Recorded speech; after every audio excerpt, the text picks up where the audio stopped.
Happy birthday to me! Let it go! We're lost. Dumadaan kami sa ski trail. Nakapapagod. We're gonna do snowshoeing today for the first time. So we'll see kung paano ba ito ginagawa. Kung talaga bang no skills needed dito. Baka madulas na naman yung asawa ko. Parang ano to yung... Dito na po kami sa Veta. Sa Horseshoe Resort. And it's snowing. Naku po, hindi masyado maaraw. Sana maging maayos ang aming snowshoeing. We're gonna rent the snowshoe.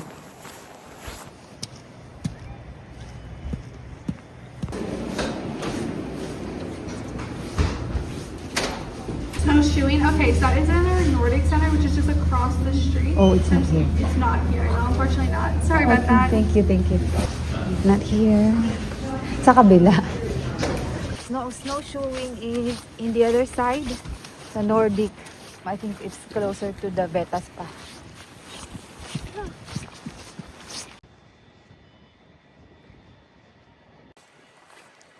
Sa Nordic Center.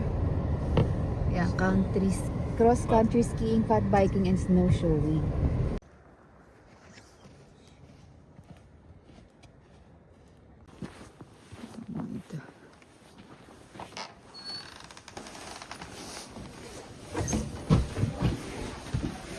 Rent snowshoes? Okay. So I'm going to get you to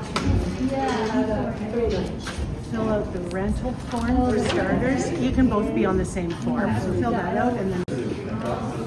Prepare na po siya ng kasulatan. Ito yung lalakarin namin. Hindi ko dito alam sa asawa ko naghahanap ng sakit ng katawan ko. Yan. Birthday niya. It's your first time here for 11 kilometers. Oh, okay. But there are some shortcuts as well. Okay, so those are the options. If you are on the fat bike trail and that, and then here are your snowshoes over here. So you're okay with getting the snowshoes on? I'll teach you how Yeah. to get it. And then you can go out this door. Okay. Right there, you will see the sign. Okay. Okay.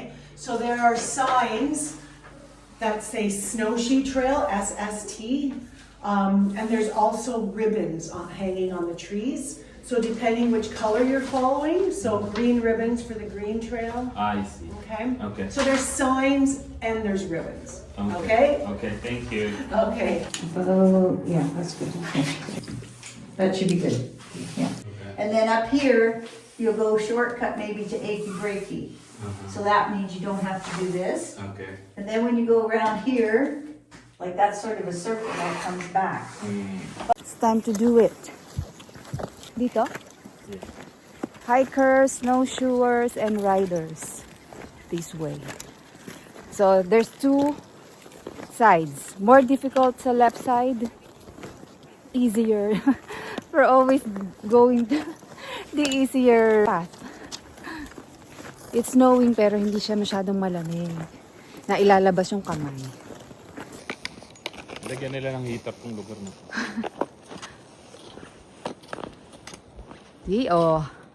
Professional na yan. Professional snowshoer. Saan pupunta si Dora? Dora! Dora! Saan ka ba pupunta? Busy. So para mo siyang, para ka lang may malapad na shoes. Para hindi bumaon. Meron siyang sa ilalim. Pang kapit, right? Yeah. Parang pangkabayo. Saan pupunta, Dora? Somewhere down the road. Yan lang sa tabi-tabi, bibili ng sardinas. Complete gear yan. 3 patong ang damit niya. Uy, tinanggal ko yung isang init. Nilagay ko sa bag.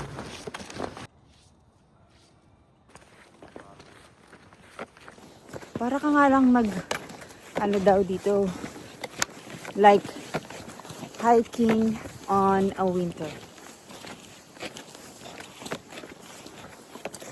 No hibernating today. It's nice to enjoy the outside during the winter. Very beautiful. Look at that. See? Look at that. Medyo pa-slope tayo. It's beginning to look a lot like Christmas. Nakakapasko pa rin. Ayan, binuksan ko ang aking jacket kasi I'm feeling hot. Maybe because we're moving. Tsaka very prepared ako. Doble-doble ang suot ko, so ang init. And it's not that cold today, -3 only. Bakit blue na ang signal nito? Green and blue. Wala namang green dito. Wala namang blue dito eh. Saan mo gusto? Walang blue. Dun tayo sa hindi steep. Di ba sabi ni ate steep yung isa? Gusto mo ba dito? It's pala challenging. These are the markers of the trail. Kapit na tayo sa summit.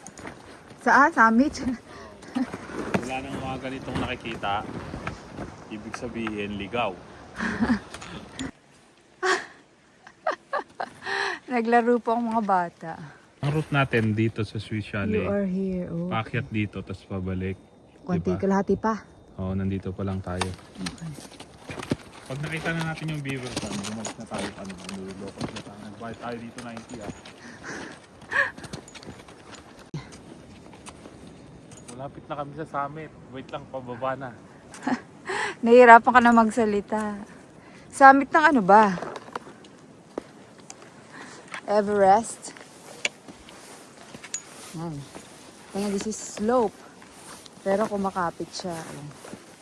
Siguro Ha? Kaya nga. That's the difference between may snowshoe and wala. Let's find somewhere to sit and rest, drink and eat. So it's very important to hydrate yourselves. So, kung gaano siya ka-importante in the summer, just the same in the winter. So, let's just sit here. Ay, see, it's getting windy now. Malakad tayo sa walang trail. Hangin na. It's nice to see the outdoors. Pero pwede din naman hindi ka na mag-rent ng snowshoe. Yeah, pero may ibang part na mahirap, bumabaon. Madulas. Tsaka pag may mga pababa pataas. Yep. Kung dun lang sa simula, sa bungad, puro flat, okay lang.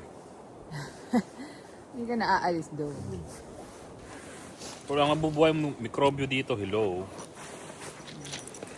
99 degrees Celsius, Fahrenheit. Baka nalilito ka. Pinagkamalang kami yung pair ni Manong. Nasa punuan daw kasi kami. Orange ba? Hello. Walang bear sa January.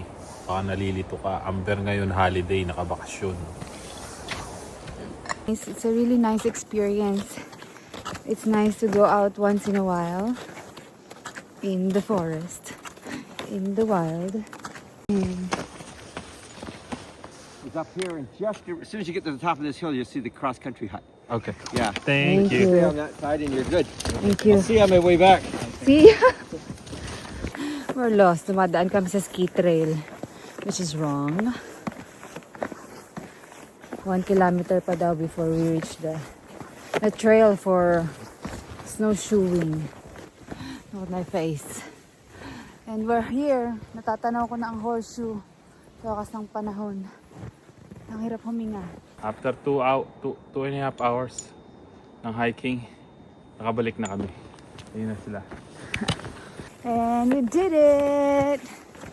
It's the end of the trail. We're back.